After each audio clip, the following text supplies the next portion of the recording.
Hello again, Underdog Podcast listeners. It is Jenny Mitchell here with another episode from season 3, the Collaborative Book Project. And in a minute, I'm going to introduce you to another one of our authors, another one of our amazing women who are leading the way and leading the charge on women's leadership. You'll recall, if you're just hopping into episode 3.8, that this series, season 3, has a sort of a flow to it. And so if you'd like to know what the stories of all these women and how this all fits together, please do go back to episode 1 and have a listen to the one entitled Beginning with Michelle Fishering that really kind of frames the whole season for you. Today, we're going to hear from Heather Bach, who is the executive director of the Medicine Hat Community Health Foundation. First of all, welcome, Heather. Thank you. Good morning. Good It is morning. still morning. Yes. In your world, it is still morning. Yeah, it is. That's right. Yeah, exactly. We're going to talk about you, your leadership's journey, the experience of being in the book, all those good things. Situate us, give us a typical daily day of Heather Bach. I love to do that sometimes. Like, tell me what happens in your day, like just so our listeners can imagine kind of Heather going through her day and then doing this podcast. Talk about throwing a wrench in my plans. I'm really not that exciting, to be honest. I'm at the stage of life where I get up and my husband's a night shift worker, so that's when we get to interact. He comes home when I'm waking up, and so we have usually breakfast together and our daily visits. And so my mornings are slow because I like to spend them with him, and then I get to work. And I'm once I get to work, it's work. Yeah, and it's work. And I don't stop. So lunch is usually at my desk, and who has coffee? People have coffee breaks? I don't know. But I work in a hospital, so there's lots of friends to visit with and lots of distractions. So if I don't get to work, it's easily to get sidetracked. So, and then, boring old Heather just goes home and starts the rest of the unwind part of the day. And what should I have done? What didn't I do? Tell me about it. Yeah. Isn't that awesome? Well, as I look at you, I see some certificates in the background. I see a photo, I believe, of your hospital maybe behind you. It's the original hospital. Yeah. Fascinating. So if you're listening to us, you can always hop on to the YouTube channel, which is also included in the show notes, and you can have a look at the background in Heather's office, and you can have a chance to see her as well. So without further ado, Heather, now that we've kind of situated in your day, we've landed in your day for this podcast. Together, we had an incredible experience back in March, coming together to write our leadership stories, and I remember what a profound experience that was for you and how it shaped. I'm going to just, for each of the women, I've committed to asking the questions in a certain order. So I'm going to start with the first question. Heather, what did you think your story was about, and what did it actually end up being about? Yeah. I really, when I sat down to start writing the story, I thought it was about the word no, because I don't believe in the word no. When someone says no to me, I'm a fundraiser. It means not right now, or not this way, or so I've always my whole life just worked around no, okay, not this way, so I'll find another way. So I really believed my story was about the word no and how I find ways around making that not the case. But that's not how it played out as I wrote the story. I was quite surprised. So who shed that light on it for you, and tell me where it went? Well, it's Michelle's fault. Did I say? I mean that in a very loving, positive way. It's funny, when I wrote the story, I sat down. I thought, this is no big deal. I can write this. This is no problem. It's my story. How can I not write this? And so I sat down and banged it off in probably an hour. It was easy. But when I got to the middle of it, I wrote this sentence, and it was, as soon as I wrote it, it was the light bulb went on. It's like, this is what she wants. And I wrote it in the middle of the story. And she's like, no, Heather, this needs to be at the beginning. This is what it's about. I'm like, oh, yes, it is. And I didn't, as soon as I wrote it, I knew that she would say that. And so funny that when we got to the editing piece, that's exactly what she said. And I'm like, I'm not surprised. I'm not surprised at all. And for our listeners, Michelle is our editor on the project. And the sentence, I have it here, so I'm actually going to go ahead and read it because I think I know you're going to do an excerpt for us, but I just love saying this. This is her opener, Heather's opener. Simply put, I am more of the little engine that could than I am a leader. And that changes, by the way. Always doing something for someone else, but not the decision maker. I describe myself as nobody special doing a great job at making an impact on my community almost daily. Always up for a challenge, pushing forward, trying to improve, and striving to be worthy of the leader title. What comes up for you when I read that back to you? Yeah, wow. It's you live it. You don't think about when someone else reads it to you or you share it with someone else, even writing it on paper. This whole chapter was very profound for me because um, I thought I healed. I thought I got past all of these things that bothered me. And really, I think I probably just suppressed them more than anything. But having to write them down and have someone else read them and be accepted and be in a group of women that understood my language just brought more healing that I didn't anticipate in writing this chapter. I didn't at all. So it's very, even how many days later, weeks, months later, it's still profound. Yeah. It's funny how we don't give ourselves the time to reflect. That's And right. at least especially in your case, but in many women listeners, I'm sure, to celebrate ourselves for the things we have accomplished, eh? Yeah. Yes, because I do reflect a lot and I thought I did a good job of reflecting. But reflecting and sharing that with others is a whole different story than reflecting within yourself. Well That's, put. yeah. Well put. Love it. So now that our listeners are all, piqued interest and want to know more, I've invited all of you folks to pick a section of your story that you want to read, and if you could set it up for us, that would be great, Heather. Yeah, go ahead. Yeah. Yeah. So first, I think I want to say that I let Jenny pick my section, and of course, she picks the section that's still the most raw to me. So typical, right? Um, so I always tell people I grew up in retail, and I really think I did grow up in retail. I started in retail management at 21, and I worked there for 16 years. I loved it. I would have stayed there forever, but it was a 365, 24/7 kind of job. And once you have a family, it's just not a great work environment in that regard. So I was time for a change. And I was offered a position of the executive director at the Medicine at Health Foundation. And I thought, someone finally believes in me. Yeah. Someone other than me knows I'm capable of this amazing position. I'm going to do great things. After the offer, the next words spoken to me were, and if you screw this up, you'll never work in this town again. That wind in my sail just, the wind in my sail had just been released. What did I just get myself into? Yeah. Was I back in a toxic work environment? Was there going to be no autonomy and this would be more leadership by intimidation? That single sentence made me revert to the manager I used to be in my old position. I had to prove myself. Back to my comfort zone. Head down, work hard, grind, trust no one. My reputation was on the line. So, how could I trust anyone else? As an organization, we weren't growing. We were stable. We were getting done what needed to get done, but nothing more. I felt like I was on a hamster wheel, too caught up doing the basics to innovate, fix anything, or try anything new. I was just copying someone else's playbook.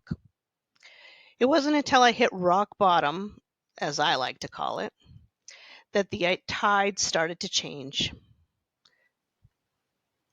Yeah, I could go on. It's funny as I read it. I even want to exert. I want to tell you guys more. I want to Yeah. expand on more. Um, but yeah, Does it still hit you when you read it? Like, do you live it when you read it, Heather? 100%. Yes, Yeah. absolutely. Yeah, you still, as much as you've, like I said, as much as you've reflect on it, you saw your errors. You know where your errors are. It's still raw, and yeah, hasn't healed yet. Just out of curiosity, do any of your kids work in retail? I'm just curious. That's a random question. My middle daughter does, but temporarily, and she's between, she's getting an education. So yeah, Yeah. but because I do, retail is a great place to work, and I think everyone should try it because the things and I talk about this in the book, but the skills I learned in retail were phenomenal. And everyone said, and that was part of the intimidation was, you're dumb, you're just a retail worker, you're never going to amount to anything, your skills aren't transferable. That's so wrong. Yeah. Those skills were so transferable. It was unbelievable, the things that I learned and took away. And yeah, underestimate. And never mind that aspect of it, retail is something everyone should experience because people aren't kind in retail. They're not kind. And I think everyone should get a taste of that so they can treat people better. Well put. Yeah, to learn how not to do it. Love it. Hmm. I'm just going to have you take your microphone, just drop it down just a little bit. We got a little bit of that. Perfect. Awesome. So tell me, after you've read that excerpt, let's talk a little bit about the fear and doubt that got in the way of you expressing yourself. So you spoke a little bit about, and I remember seeing it on your face on the last day of the weekend. You'd written this story quickly. You were like, I'm good. And then you had this moment with our editor where it was like, oh no, it's actually, I'm going to have to go deeper. And this is actually, I Yeah. can choose to make this be profound and meaningful to me. So when that fear and doubt kicked in, what's your go to, Heather? What do you do and how do you move through it? Wow, I think that's where having an executive coach and people around me that I trust and respect really came into play. They know how to dig deeper in me. I mean, the answers were all there. Did I want to say them? No. Was it hard to say them? 100%. I mean, like I said earlier, I thought I dealt with it, but when Michelle and even when Jenny started asking deeper questions, it was harder than I anticipated. I thought I dealt with this. I thought I put it to bed. And why am I struggling emotionally with having to respond to this? Um, so it ended up being a healing process. Not that I can say that I feel healed. I don't.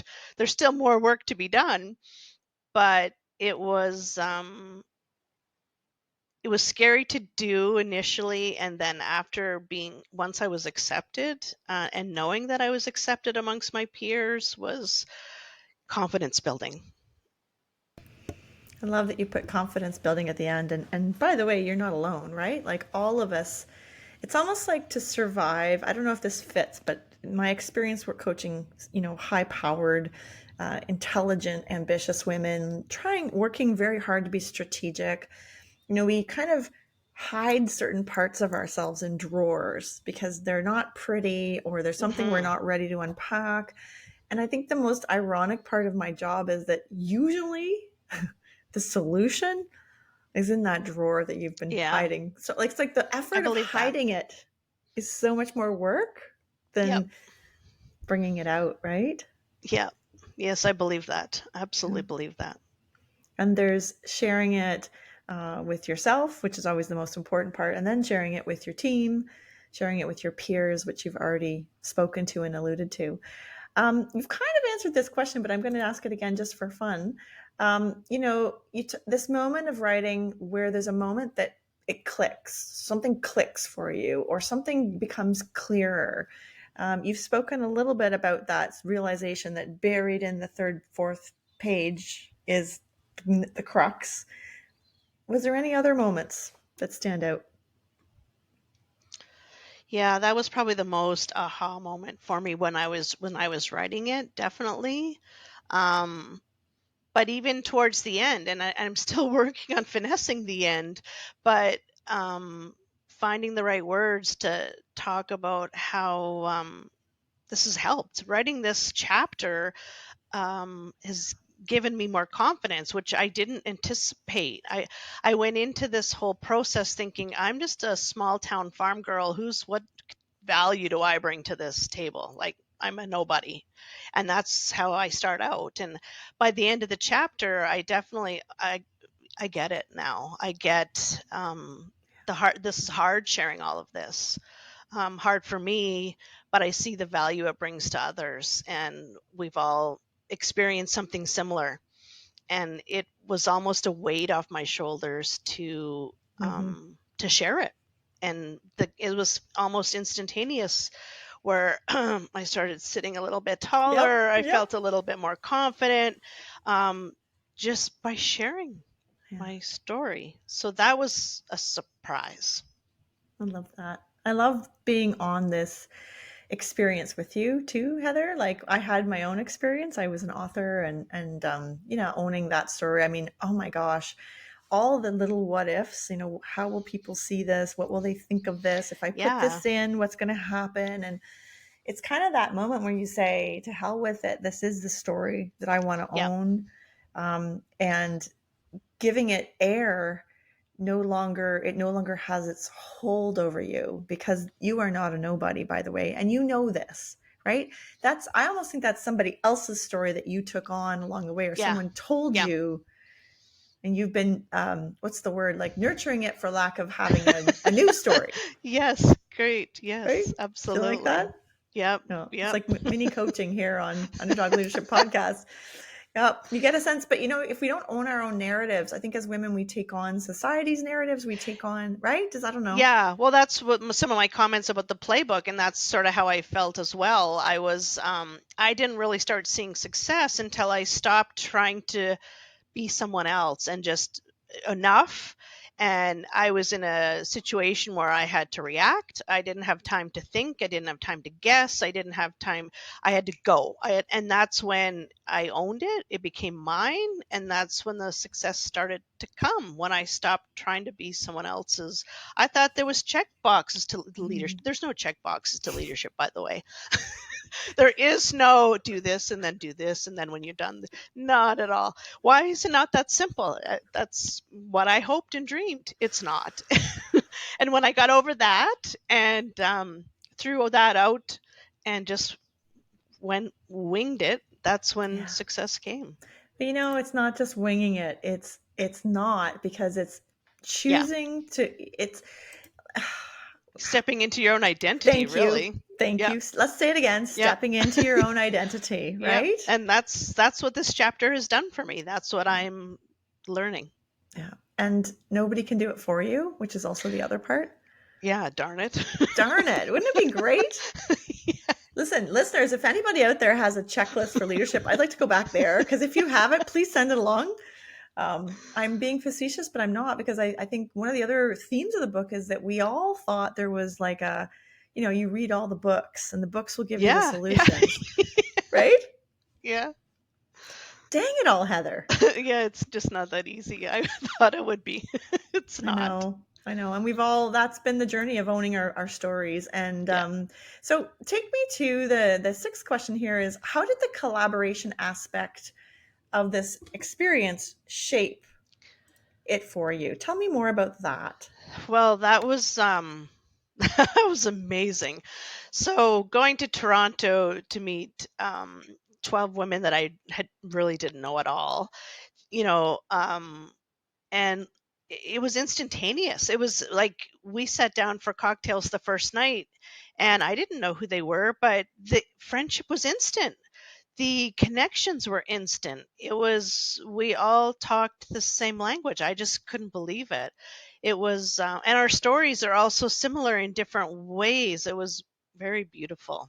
It was that was impactful in itself, knowing that we I wasn't alone in this experience. Oh, gosh, that's just so awesome to hear. And you know, I think the reason that that connection was made, and I need to put this on the Chavender website somewhere, is this idea that the people you surround yourself with become your confidants, but also your Yep. challengers and your people who push you and invite you to be more, do more. But you, so be mindful of who you surround Yep. yourself with. Be 100%. intentional. Yes. Yes, it's vital. It is vital. I couldn't agree more. I'm thinking about, you know, I've had situations where I've grown and the people around me haven't grown, for example. And it's always hard because maybe you went to school with them, or, you know, there's some sort of a shared connection and you realize that they're not the people you can bring your big bold dreams to, and have them be your cheerleaders for. And that's Yes. can be really soul crushing, I've found, you know? Yes, agreed. Agreed. And it's nice to have that friend, that group of friends, multiple friends that you know you can vent with, that you can just Yeah. unload your story on and they can relate and understand and support and, like you said, challenge. I actually love being challenged now. I don't, Yes, you it's do. funny when I have my meetings with Jenny, I prepare, I know the answers. She always finds another question that makes me dig deeper and it's like, I didn't want to go there. So, but it strengthens me every time. And so it's I couldn't agree more. Surrounding yourself, and I know it feels cliche because we hear it so many times in leadership situations where it's who you surround yourself with, but it absolutely is true. And like that other statement where they say if you're the smartest person in the room, you're in the wrong room, get out. I couldn't agree more. That's not where I want to be. I actually like surrounding myself with really smart people. Yeah. Sometimes I'm nervous whether or not I belong there, but Yeah. until they kick me out, I'm going to stick around. That's right. Oh, and I love your honesty about that too, right? Like the self-doubt is healthy rather than the way we've been taught that self-doubt is deprecating or something to be hidden. One of my favorite books, I can't help but quote books because I'm a book person, is Marshall Goldsmith has a book called What Got You Here Won't Get You There. I love that book. I Yes. love that book, right? And you kind of Yep. just perfectly described that experience of arriving in the room thinking something. I know myself, one of my biggest challenges is that I like to be smart and fast and bright. And so being the smartest person in the room was kind of my MO until I stepped into a leadership role. And you accept the fact that you can't keep up, Heather. No, you can't. And the only way to thrive is to have smart people around you, which you've alluded to, and people who will call you on your crap. That is Yep. another one. That's how you grow. It's not Yep. about having a yes team, to Oh, your point goodness, earlier. no. I don't enjoy that at all. I want the challenge. I'll never forget in retail, I hired this young I'll call him a whippersnapper. Oh my gosh, it sounds like I'm aging myself. This young gentleman as my assistant. And everyone said, why are you hiring him? Because he made me crazy because he challenged everything that came out of my mouth. He was just one of those people. But as much as he made me crazy, he made me a better leader and a better manager simply because he challenged, even though he wanted to smack him sometimes. Um, because of that challenge, he made me better for it. So yeah, that's why he was the right person to be my assistant. Have you ever, oh God, I love that. Have you ever heard the expression, relationships are brought into your world to teach you something? Yeah, I believe that completely. Yeah. And taking the reflection time needed to figure out what the learning Yep. is also our job. Yep. 100%. Absolutely. So, last question, what has been the most powerful takeaway? What's been the biggest takeaway from this experience?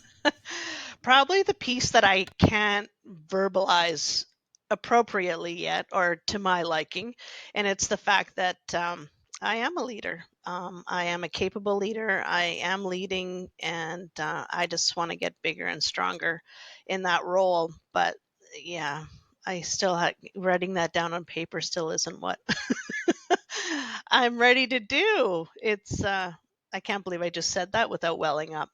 That was pretty big for me. But yeah, so that was the biggest experience, was learning that I am a leader. I do belong here.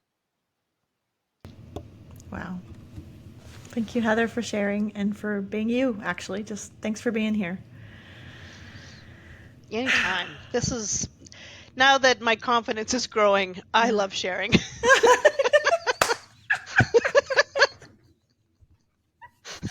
Oh my God, that's awesome. That's awesome. So, I hope, dear listeners, you've enjoyed this really frank and sincere conversation. That is one of the traits of the Chavner community, by the way, is the humility, the quiet confidence, the support, the camaraderie, and to Heather's Mhm. point, the challenging, right? Like the quote over my desk is from Zig Ziglar that says, when obstacles arise, you change your direction to meet your goal. You don't change your decision to get there. And that's the kind of community, that's the kind of people I just love to work with.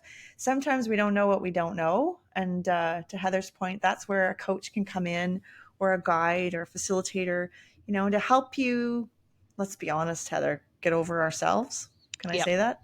Yeah, absolutely. Yep. Yeah. Yep. Include myself in that bucket as well. If you have just been listening and you've only heard this episode, I invite you to go back and listen to all the other episodes, these incredible women, their stories. It's amazing. The themes are similar, but the delivery and the experience, there's a personality and a profile that will relate to you. And I just like to take a minute to say, go and buy the book, find the book. There's links in the show notes. Highlight the book. We're going to have components that have some reflection questions for you. And I don't know about you, Heather, but my vision is that people get together at the office, they read it in parallel Yeah. with each other, and they talk about it. That it prompts discussions that we're not having in the office, that I don't know, we feel we don't have time for. What do you think? Yeah, I agree. I think your conversation with Michelle the other day and how you guys talked about reflection and giving permission to your staff for reflection, that was an aha moment for me. Like, I've never thought of that before. Like, sure, we do debriefs, but that's not the same as doing some self-reflection on situations. I thought that was brilliant. I Yeah. definitely want to try that myself. Yeah. And you can incorporate in a couple of different ways. I'm like a butterfly, right? I know I'm all over the place. I'm like drinking from a waterfall. I'm acknowledging that. But one thing that I never negotiate with myself is professional development. And whether it fits under your PD, whether it fits under your performance review, taking that time to challenge an employee and say, in a coaching way, I see this as potential. I'm really impressed with how you do this. Where do you want to be? What's the skill set you Yeah. want to have in 12 months? How can I support you? And what tools might you need? Because here's the kicker, is the minute they articulate it to you, you become their ally Yep. in making, like, how are you supposed to know, Heather, unless and sometimes they don't know. Like, let's just say that if they're younger, they may not know, but you can, because of these skills, you can bring it out of Yep. them. Um, Absolutely. yeah, there's some natural inflection points for that. And then holding the team accountable, because I think one of the scariest things for leaders, I don't know if it's scary or empowering, is you don't have your hand in the files anymore. So you can't physically make the files move the way you used to, right? Yeah, 100%. That's definitely scary. Yeah. Yeah. I had And someone learning just, when to step back or walk, like, I yeah, don't have to know everything. yeah, You're it's kind of like your kids, right? You're big kids now and you can handle this, but learning how to step back and let them go without knowing yeah, is hard. yeah. Oh my gosh, yes, Powerful, very powerful, but still difficult. absolutely.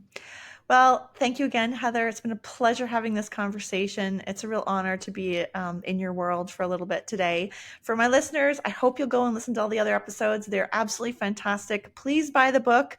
And is there one takeaway from today? One thing, one actionable, one technique you want to make sure you put into your world? As your accountability coach here on this podcast, write it down, put it on a sticky, put it somewhere visible, and let's get started. There is no time like today to make the changes that'll drive your world forward. Thanks for listening. Thanks, Jenny.